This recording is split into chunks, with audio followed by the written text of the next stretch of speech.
What up, Wizards? It's Dev from The Place, and today we get to do my favorite video of the season. Every single season, y'all. And it was easy to do this time. Everybody hates the Spider-Man set. There are plenty of cards that are flying under the radar and not getting enough attention right now. Matter of fact, there were so many kind of sleepery cards from the Spider-Man set that I had no problem picking out 5 extra ones to talk to my buddy Power Dragon the other day about some underrated cards from Spider-Man we think you should look out for. But today we're going to talk about 10 standard-specific cards that I think are just not getting the attention they deserve from the Spidey set. You know, I know a lot of y'all kind of skipped previous season and maybe skipping this set entirely. So for some of y'all, this is going to be the first time that you've ever seen some of these cards. So not only will I go a little bit more in depth about what they actually do, but I'll also put up the Through the Omen Paths version of the card on screen so you know what to look for on Arena. That's all the setup I need. I want to go ahead and tear into it because there are plenty of cards in this set that I think we're weaving out of the discussion. So let's look at the top 10 sleepers for Spider-Man.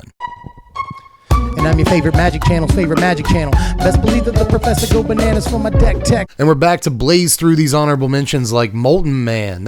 He's not an honorable mention. He's on the main list. That guy's really good. But I am going to start the HMs with a red ability, if you don't mind. I actually think that Spider-Man's taken a lot of flack for being a kind of crappy set, honestly. But I think the mechanics in this thing are good. You know, not only is web slinging a fun-looking, powerful mechanic that you can game in multiple ways, but Mayhem looks really strong and fun, man. We got to see a 1-mana 3/2. We got a 2-mana 4/3 that brings in a potential 7 mana value worth of power and Carnage. Like, those are good cards, man. Like, Mayhem is a sexy ability. As a matter of fact, I've got a Raging Goblinoid in my honorable mentions over here. No one's paid any attention to this dude, and it's probably because he's a limited dude for the most part, but he's still a 3-mana 5-power haste guy. Like, I guess Ball Lightning just gets to be a common nowadays, and also gets more toughness, and also gets to stick around.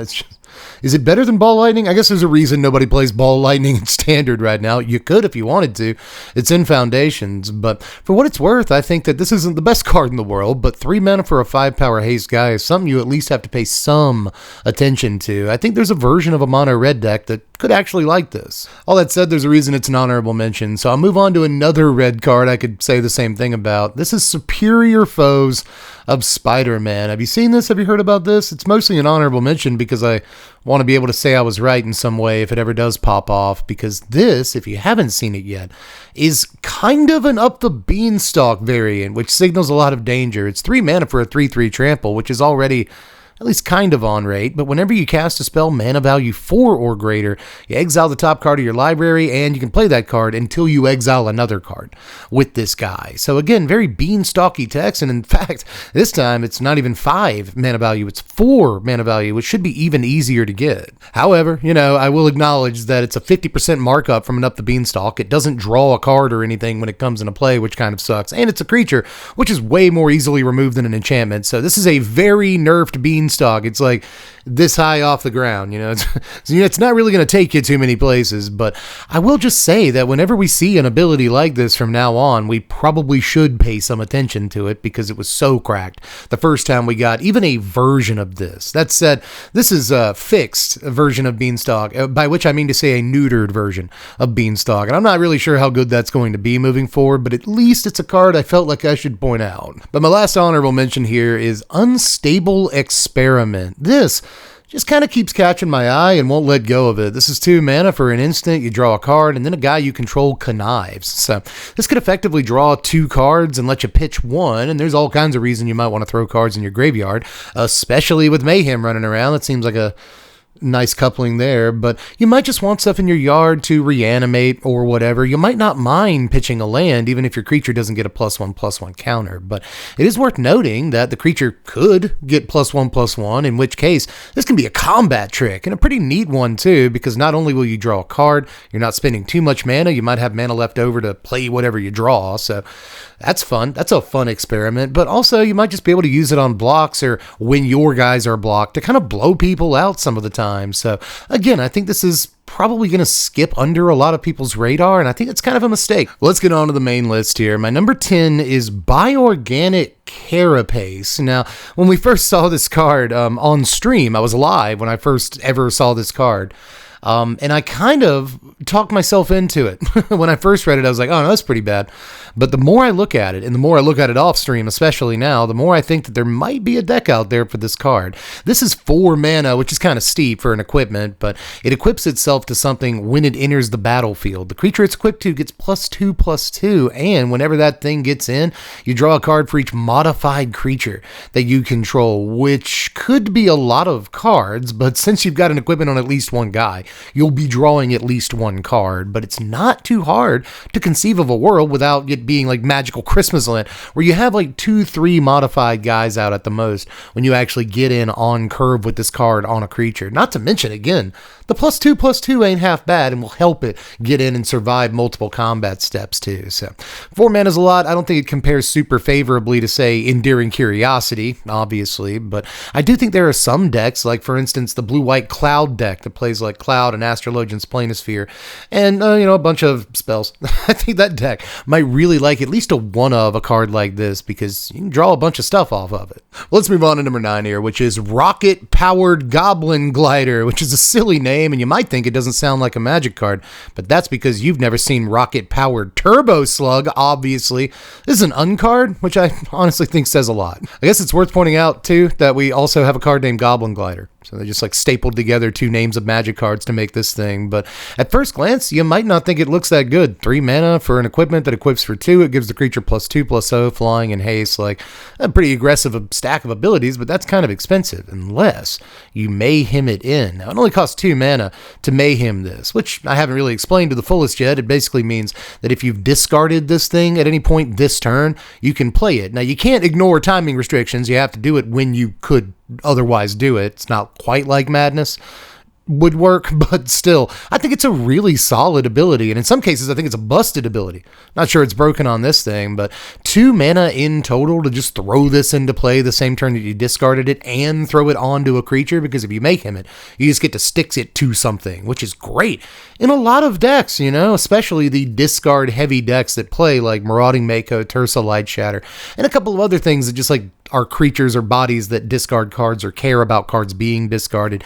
It seems to go pretty well in that, and now like any old Marauding Mako that you play can turn into a huge man the same turn that you play it, and it has haste. So I kind of like the, not necessarily inevitability, but the form of like reach, that an aggro deck needs, that this might actually be able to provide you late in the game if you've got the right build going. And there's plenty of builds that could take advantage of maybe just even a fun of this, but I wouldn't be surprised if this did show up from time to time. Let's move on to number 8, which is Interdimensional Web Watch, which when I first read it, and for the first 48 to 72 hours of me knowing the card existed, I thought Interdimensional Web Watch was like a neighborhood watch, or perhaps a gate watch if you play Magic the Gathering. It's a good card game.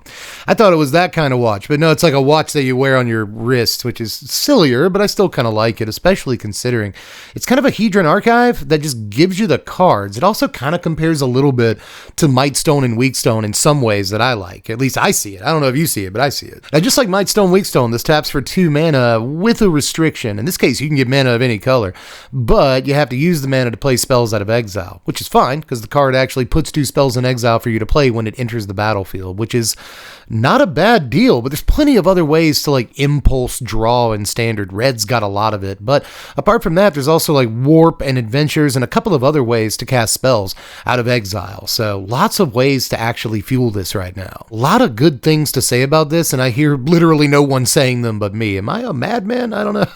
I don't know, man. Looks like a pretty decent card in my opinion. I'm either a madman or I'm stupid, and I choose to believe I'm crazy. So let's move on to number 7 here, which is Skyward Spider, a pretty unassuming little common here. A surprising number of commons on this list so far, but I actually really like this thing. It's a couple of mana to get into play, whatever, but the ward 2 is kind of important in this format right now, where if you are blue-white enchantments, You know, like, what do you got? Armored Armadillo?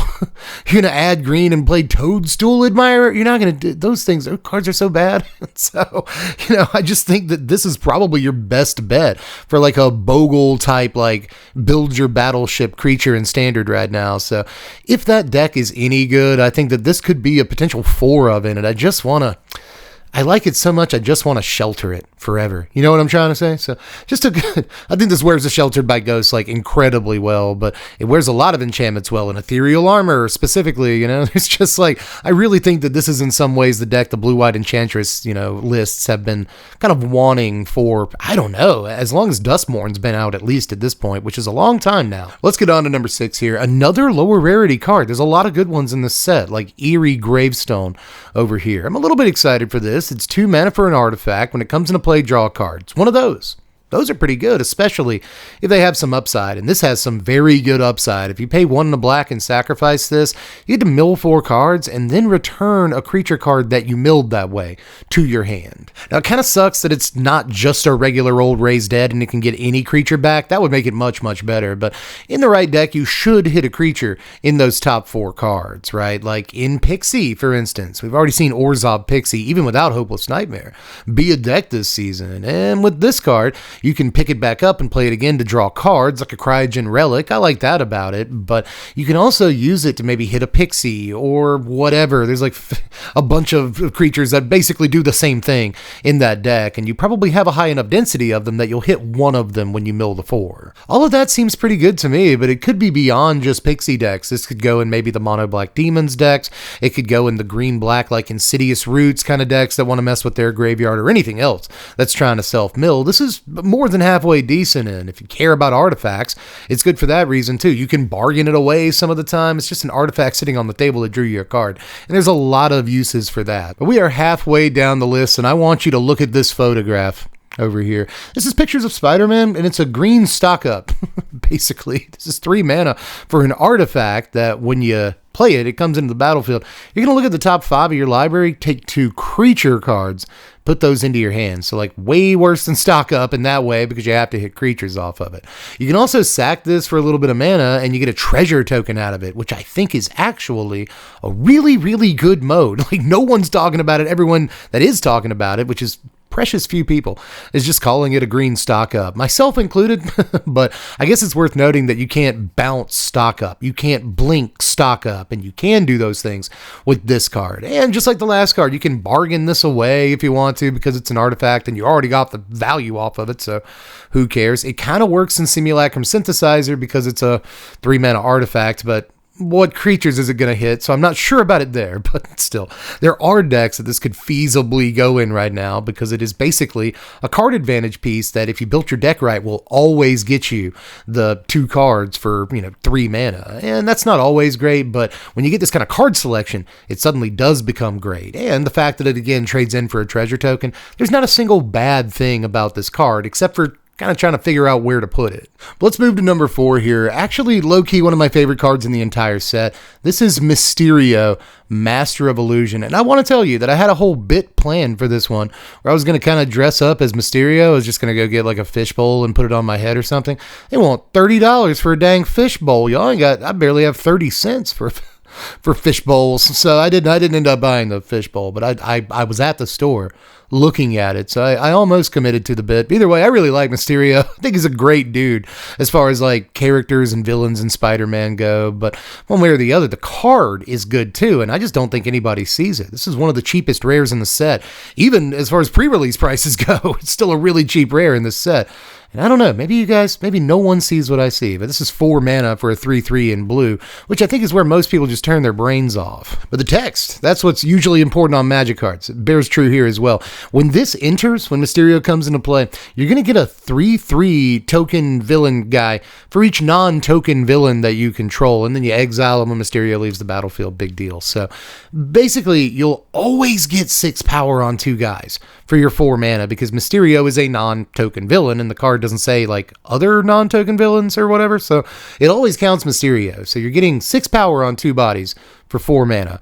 Not like incredible, but at least noteworthy. But if you have, a single other non-token villain out when you play this, which you should be able to get together between turn 1, 2, or 3, then suddenly this creates 9 power. And before too long, we'll be in Lorwyn, which should have changeling creatures. We're all going to look really silly when it doesn't, but either way, Lorwyn should have some changeling creatures in it.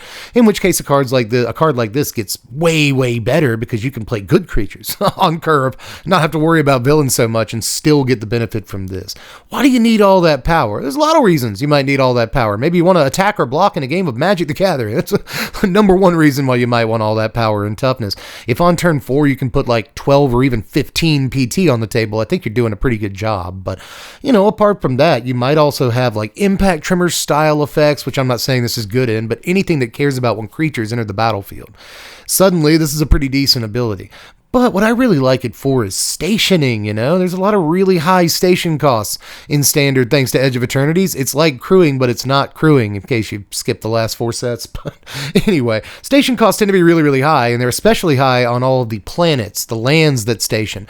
Those tend to be like 12 plus, and that's really easy to hit if you get the right turn sequence with Mysterio. But we are in the top 3, at least I hope so. I switched around the order of a couple of cards mid-video here, so I really hope that I've done 10 cards. But either way, the top 3 is all cards that are kind of going for a good bit of moolah. I know it's pre-release prices, but proportionally to the other cards in the set, they are kind of going for a bit. But that's mostly because of Commander speculation. In this video, we're really just talking about Standard and even other competitive environments, but mostly Standard. And I think that there are 3 cards that everyone thinks are just Commander specials that actually have a real life ahead of them in Standard. So let's go ahead and look at these, starting with number 3, which is Doc Ock. Dr. Octopus, Master Planner over here. The last couple of cards have both been Masters. It's interesting. But anyway, man, this is 7 mana. 7 mana for Gristlebrand, I guess. It's just not as interesting as Gristlebrand was, but it's still potentially going to draw you a buttload of cards the turn it comes into play. It's a lot of mana, but at the beginning of your end step, by the way, your maximum hand size is 8, but at the beginning of your end step, you draw enough cards to get your hand up to 8. So this could literally draw you 8 cards the turn it comes into play. And I think that is worth pointing out as far as maybe a one of in Reanimator decks, or maybe even ramp decks, Soul Tie Ramp or something like that, could maybe even want to get to this. I think that if it triggers even once, sure, it's not the most imposing guy in the world. Your opponent doesn't have to worry about it attacking or blocking that much. But at the same time, you drew 8 cards. That's twice as much as you draw off the average Atraxa, and that card ruled Standard for a year and a half. The problem is, unlike Atraxa, if they have the shoot the sheriff or whatever, by the way, villains should really be outlaws, but if they have the removal spell for it, then suddenly you won't be drawing those cards, and that feels really bad. But if you can catch your opponent in a situation where they have very few cards or no cards in their hand, then suddenly you're more or less guaranteed to get a full grip on them. And did I mention they have no cards? So that's a pretty untenable situation in a lot of instances. Well, let's move on to number 2 here, which is currently sitting pretty at $20. But again, it's all Commander speculation. I think this card might actually have some chops in Standard, as weird as it looks, to put a 4 mana aura on this list. Let's talk for a second about With Great Power. This is 4 mana, as mentioned, for an aura that enchants a creature. So good luck with it, but again, we'll discuss in just a second. Basically, this gives the creature +2/+2 for each aura and equipment that's attached to it. So kind of like an Ancestral Mask in that way, but it's also a pariah. If you're going to take any damage, you instead redirect all the damage to the creature that's wearing this. Now that does 3 or 4 specific things in Standard that I'm going to talk about in order of how powerful I think they are, starting from the bottom. So first of all, this could work with Screaming Nemesis, right? You can just take a big attack step and let all that damage go to Screaming Nemesis and then kill your opponent. It seems like a fun lock. You could also do the same thing with Pain for All, which is probably less powerful than Screaming Nemesis, but it's worth noting that with a Pain for All and a With Great Power on a creature, the creature's getting the +2/+2 from the Pain for All, so that's kind of nice. But either way, Screaming Nemesis-like tricks do work pretty well with this card, but it also works very nicely with a different rare from the set. Let me know if you can put these cards together in draft, because I want to see it. There's a card called Anti-Venom in this set. It costs 5 white mana, but whenever it would take damage, you prevent the damage and put that many +1/+1 counters on them. So You see where I'm going with this? If you just block with the Venom, you don't have to. You can just take the entire attack from your opponent. You can even bolt yourself if you want to, and all that damage is going to redirect to the Venom, prevent the damage, and then make the Venom enormous. So that's a pretty hilarious in-set combo right there that's going to be really fun at your pre-release, but could be standard playable depending on what else you're doing. But my favorite thing to do with this, and maybe the reason I'm actually bringing it up in the standard sleepers video, is that it works really well with all of the gods. Play turn 3 Ketramos, turn 4 with great power, and now, unless your opponent has some sort of exile effect, you can't lose to damage. So that's good.